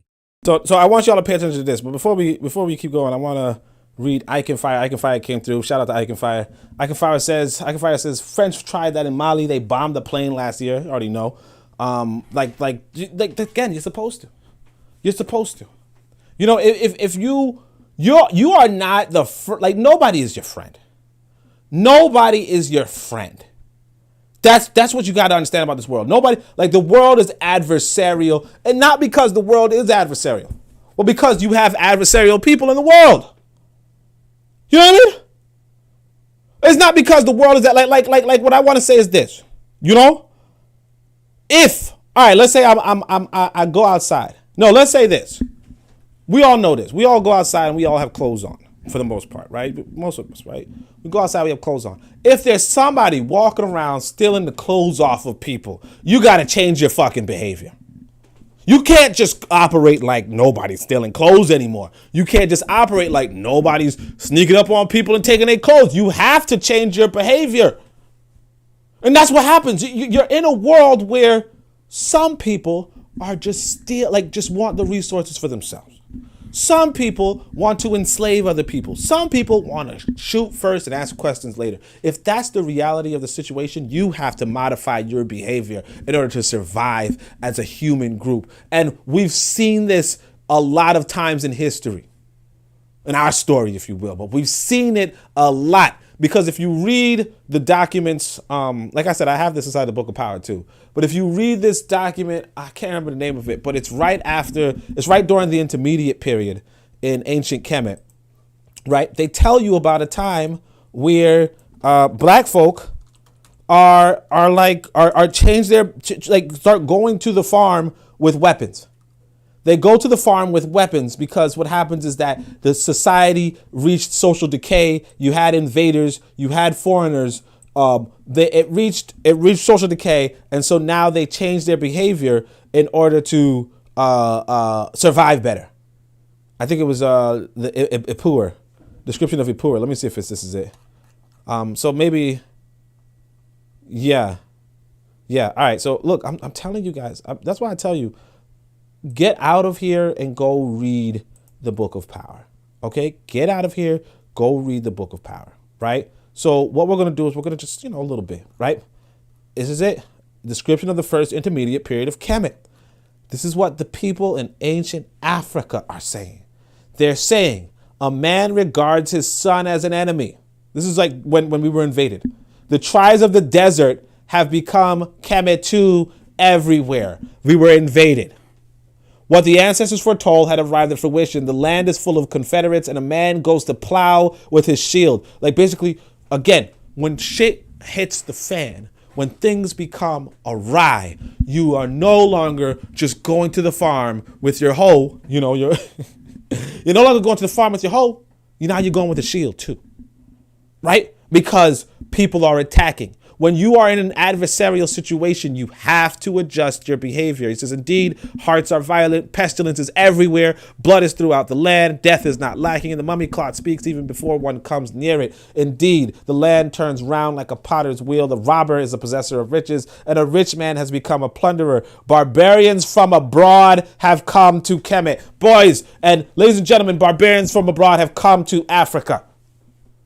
Those who were Kemet II have become foreigners and are thrust aside, and the man of rank can no longer be distinguished from him who is nobody. All is ruined. This is what happened to our people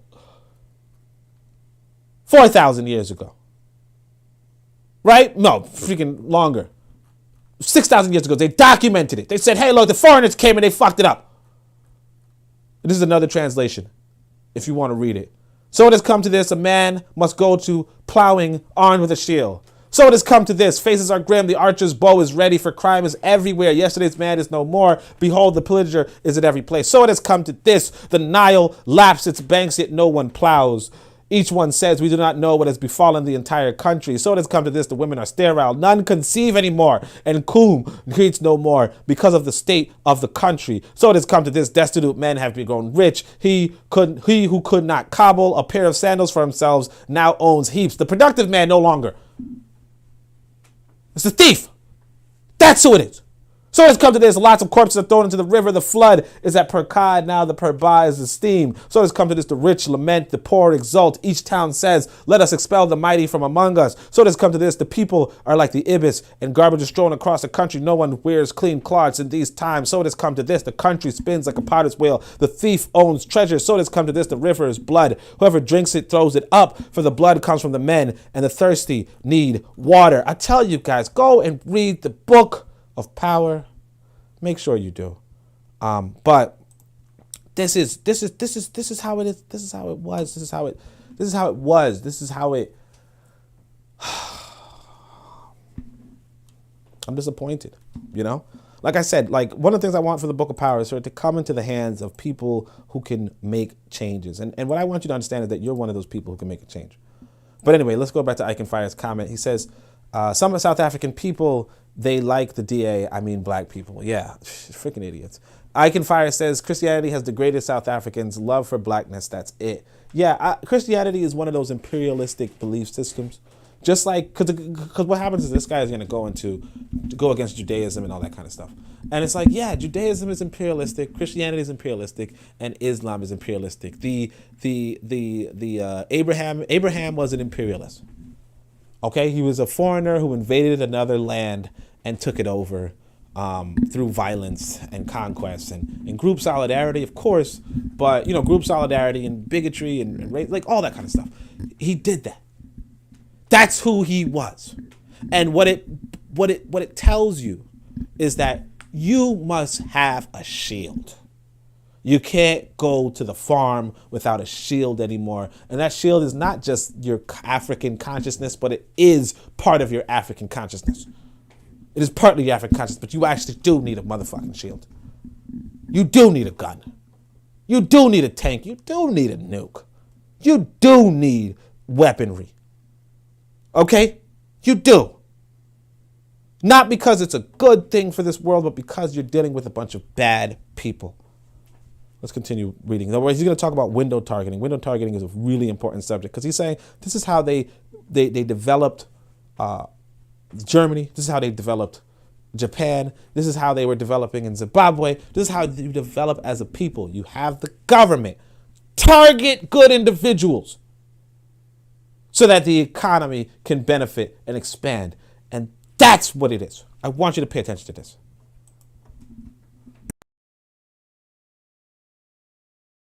They would create money and print money through the German central bank without interest because they were not Rothschild-owned banks. And they would give those loans at 0% interest to the German companies that they wanted to grow. That's why Germany is technologically advanced. So they would target it into technology, they'll target it into the military industry, shipbuilding, aeroplane building. They used to do the same in Japan. The Japanese government would do window targeting. We're going to target people that manufacture cars because we want to make Toyota the best car in the world. And they would print money. Government would actually get its reserve bank, which it owned, to print money and target it specifically to those industries. No interest. That's why Japan and Germany were the fastest growing economies, and that's why their economies were able to develop military equipment and the industries that dominate the world today. Even today, they're top three. Even today, they're top three. But now, when America defeated them, and the war was so that they take away those banks from government control into Rothschild and private control. But when they took over that system, they stopped the system where the banks owned by the government fund the industry. And they started saying that the companies must be owned by private capital, and they created the stock exchange system.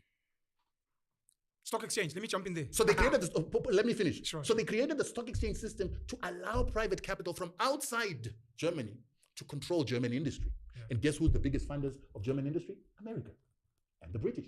So they own that industry. Then next, what did they do in this reform? They killed the Nazis, they arrested them, put them in prison. They followed them everywhere they went to Argentina and everything. And lastly, they put their soldiers. Boom. Germany and Japan today have the biggest number of American soldiers and bases on their soil because they're occupied countries. Yeah. They're not allowed to do certain things by their own constitutions. Sounds more like South Africa, doesn't it? Yeah. So what you guys were supposed to do is to deconstruct the apartheid system. Take over their companies. Dismantle the exchange, the stock exchange system that allows the Americans, BlackRock, Vanguard, and Fidelity controlling your economy. And you should have made sure that you jailed apartheid criminals, destroyed their communication mechanisms that are now continuing to give you problems in this country. The ANC didn't do that. So why am I saying that the ANC must be voted for? So you see, he said the ANC didn't do that. Now again, he's outlining. Look, they can still do what I'm saying.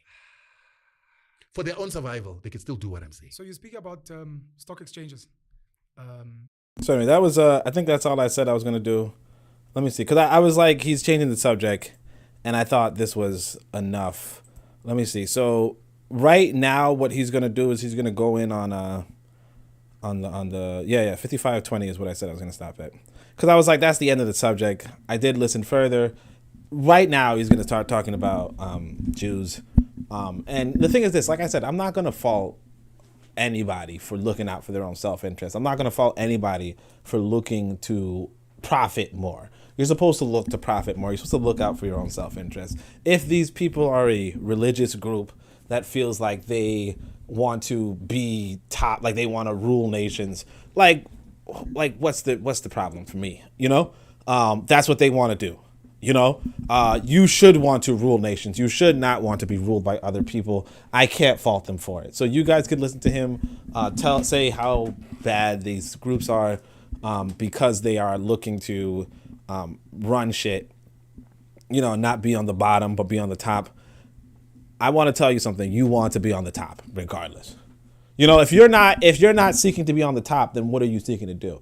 And I can't fault another people for wanting to be on the top, even if they're a minority. I don't care. Now, I don't want them to be on top of me. You understand?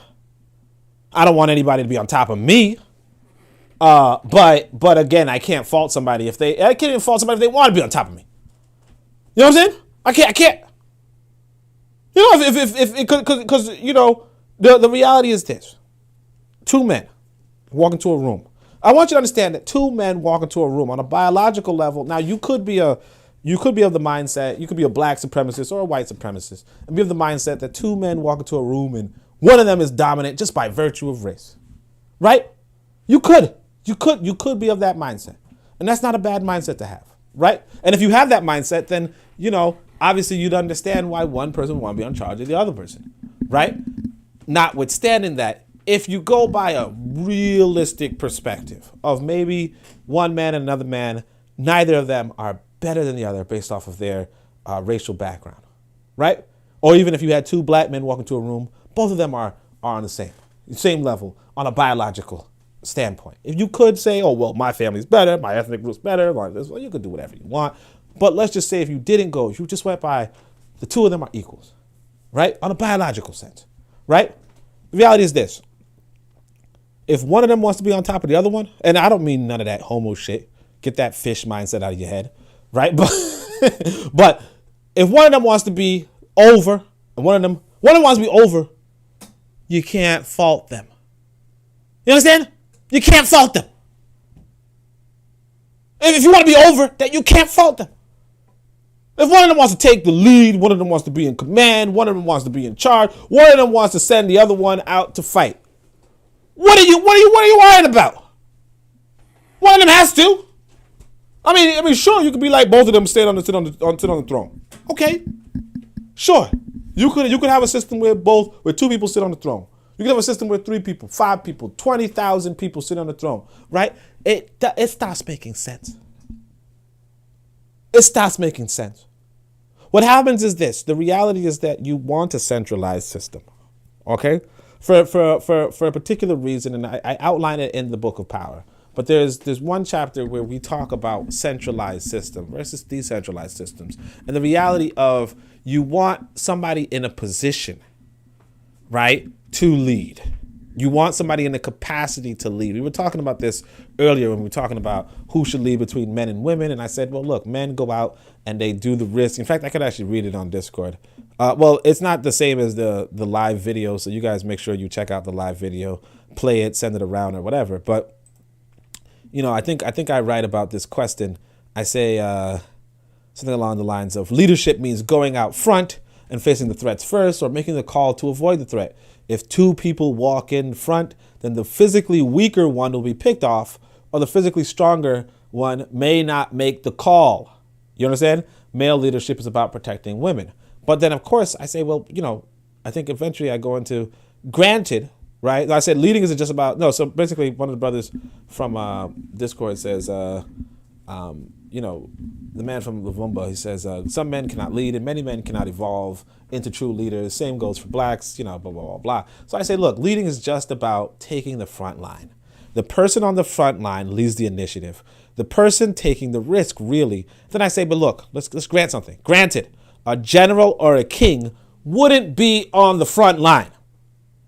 But that gets into the reality of centralization, boosting one's capacity and utility for leadership. It's a little more advanced, but I think I could explain it a little bit. What I'm saying is this: when you have a centralized system, right, you are boosting your capacity and utility for leadership. And so it becomes, there's a strategic position everywhere. There's the most strategic position everywhere. Not everywhere is a plain. Sometimes you could hide it on the mountains. If you're in the mountains, if you're on the castle, if you're at the high point, you can see more. You can see east, you can see west, you can see north, you can see south, you can see in all directions, as opposed to if you are just on the banks, if you're just on the eastern river, or you're just on the eastern beach, right? You could probably see what's east. You can't see what's west. But if you're in the center, you can see in all directions and you can make the call as to how to move things in order to best defend your people. That's where you want one individual there. Or if you have 30,000 intelligence agents, do you want 30,000 intelligence agents communicating with each other and then deciding all together on a consensus what to do? Or do you want one person or one system or one set of system, if you will, getting all the 30,000 informants to communicate with them so that they can make that decision? That's what it comes down to. That's what centralization is about versus decentralization. And when you have that centralized system, that's where things transform. Now, I want to just play the ending of this video. Ellie is here. Iconfire says Iconfire sup. Iconfire says we as black men are disappointing. And then also how are you to Ellie. But I want to just read let's play this last portion, and then we're gonna go. So like he's gonna talk about the Jews, and he's gonna read Henry Ford's book on the Jews, which seems like an interesting book. But again, like I said, I'm not going to fault any sort of group who might be ruled by an their overclass has this mindset of, hey, you are not one of us, and we can charge you interest, and we could treat you like we could sell you bad meat. We could treat you like shit because you're not one of us. Like, that's okay. I don't mind. Like, I don't mind if somebody, it's like what Kwame Ture said. I think, Kwame Ture said, I don't care if somebody hates me. Like, I don't care if somebody wants to lynch me. I care if somebody does lynch me. You know what I mean? Like, if you want to hurt me, that's fine. But if you do hurt me, that's a different story. And of course, I'm not saying these people do not hurt people. Of course they do. But the trouble is that they have the capacity to hurt you. That's where the trouble is. Now, I showed you guys inside of the description that I want to play a clip at the end. So this is going to be 145 to the end. And he's going to talk about my boy, well, not my boy, sorry, apologies. But my brother from another mother, Kagame. Now, but listen to what he says about Kagame. All right. What he says about Zimbabwe elites in Kagame. To study Anglo-American as deeply as possible, because later on we speak about the links it has to black economic empowerment and some of our current political leaders. I know I wanted you to break down who owns South Africa, and it means everything to me that you're giving a full context and background so that by the time we get to the Johannesburg Stock Exchange, the Ruperts and Oppenheimers, people can completely link all the dots and how we connect to the global economy, and why, especially for young black kids who are passionate about the land and the economy, why the fight is so complicated, so layered, etc. Because one of the things I wanted to say earlier was, we get the land back, we have the minerals back, but if the so-called Rothschilds, we still have to sell the gold, the platinum, the silver to them. Yeah. If they still have to price us, we're still sitting ducks. And for me, part of these conversations and the work I do is very much about trying to unplug people from the current psychological hold they have, plug them into a new frequency. Because once you get into that frequency, money no longer holds value. Even things like gold no longer hold value. Debt holds no value.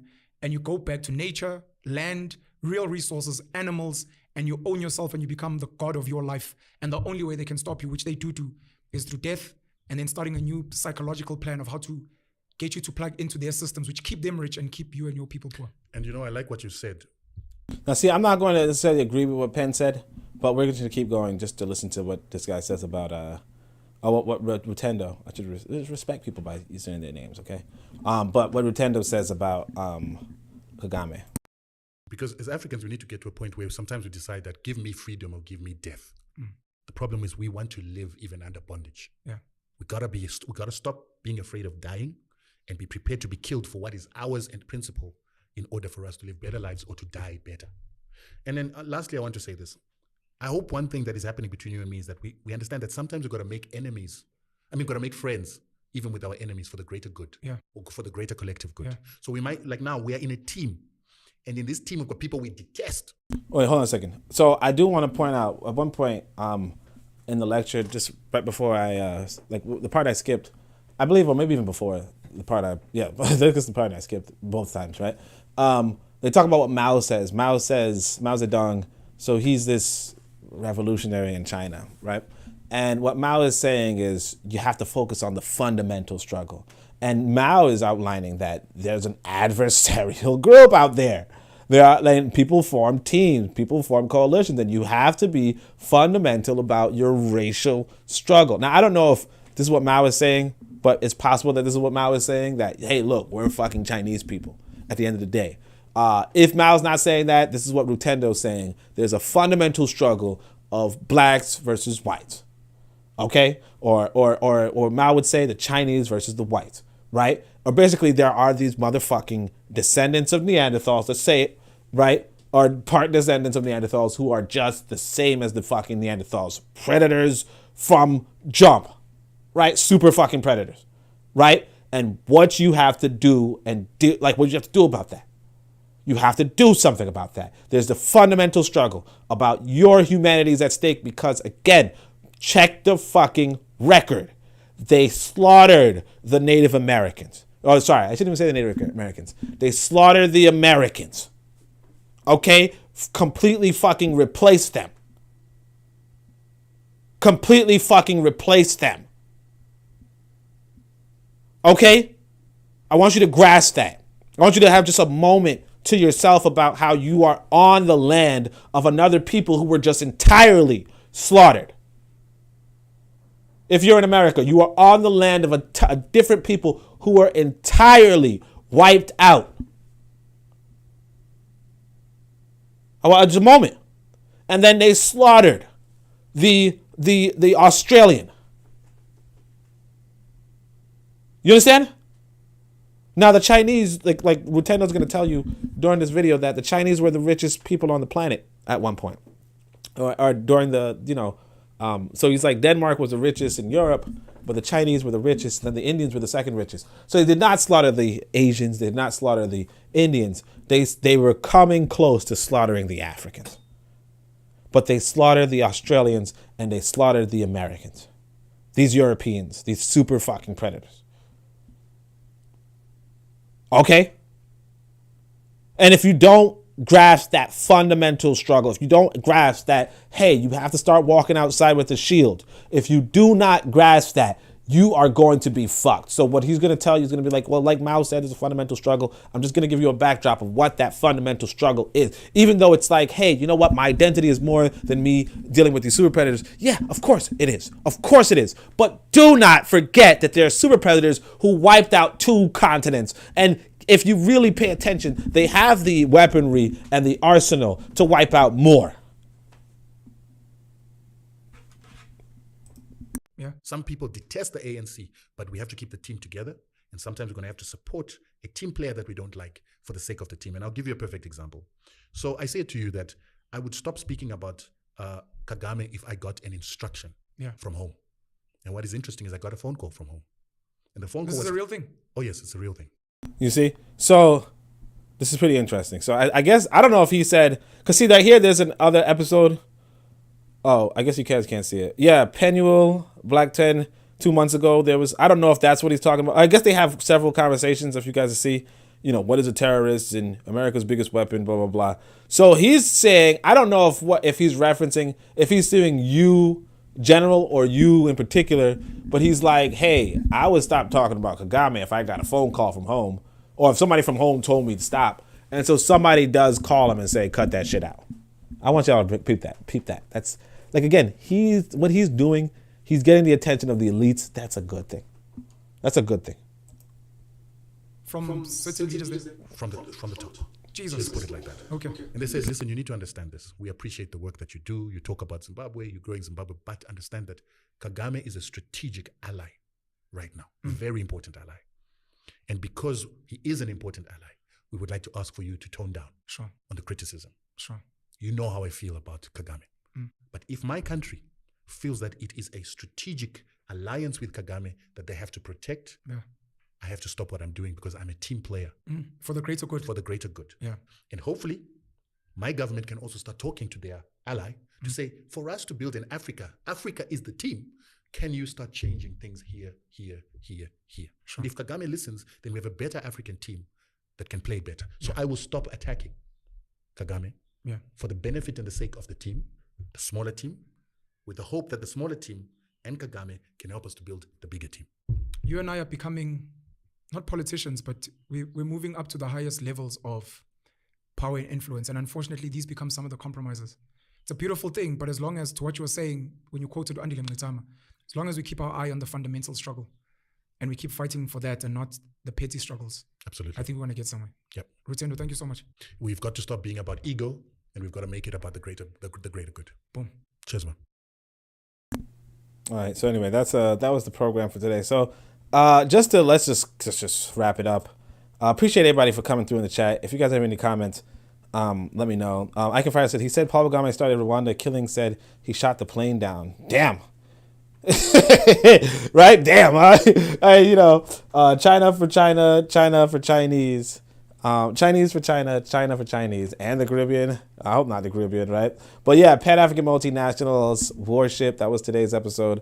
And I just want to wrap up the thing with answering the question. Is Zimbabwe's Rutendo right about ANC over EFF or BLF? I don't think so. I think you should support the EFF. I mean, I like BLF. I like the rhetoric.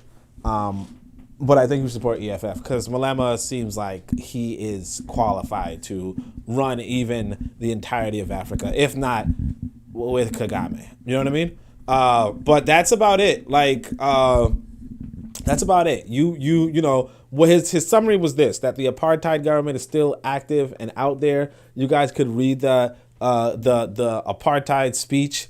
If you want to check it out, I have it on Discord. Or you could just check out the description in the you could just Google the words I told you to Google.